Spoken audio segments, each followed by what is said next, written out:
Տիկին նախարար, ուզում եմ ձեզ քաղաքական հարց տալ, արդյոք ձեզ կտեսնենք 26 թվականի ընտրությունների ԿՊ-ի ցուցակում,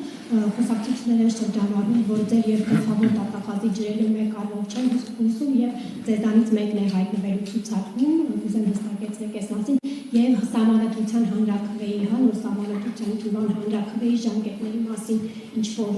տեղեկություններ կան։ Գլխավոր դատախազ ասացիք, գլխավոր դատախազ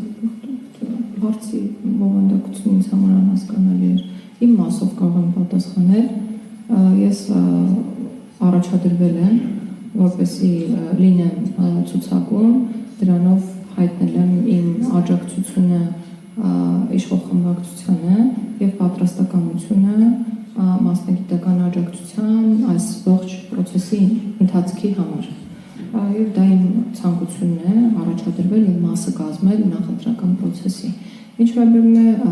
գլխավոր դատախազին, չգիտեմ դուք ինչ եք խոսում, բայց ամեն դեպքում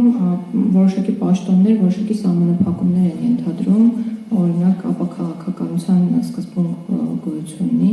ապաքաղաքական լինելու, այսպես ասեմ, որոշակի պաշտոնների դեպքում, բայց ուրիշ ինչու պետք է լարված լինեն, երբեք չեն եղել եւ իհարկե չեն։ Ինչի հանրաքվեի ժամկետները որոշակված չեն, մենք ունենք օրենսդրական արգելք հանրաքվեի եւ համապետական ընտրությունների միաժամանակ իրականացման հետ կապված։ Ես կարծում եմ, որ հանրաքվեն կկազմակերպվի ընտրություններից ուշ, բայց թե երբ չեմ կարող ասել,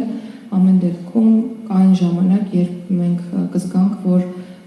տեքստը բավարար չափով կոմունիկացված է հանրության հետ եւ այլևս հարցեր չունենք, որոնք չունեն պատասխաններ։ Այսինքն ժամկետներ որոշակի կոնկրետ ժամկետ հանրաքվեի անցկացման հետ կապված,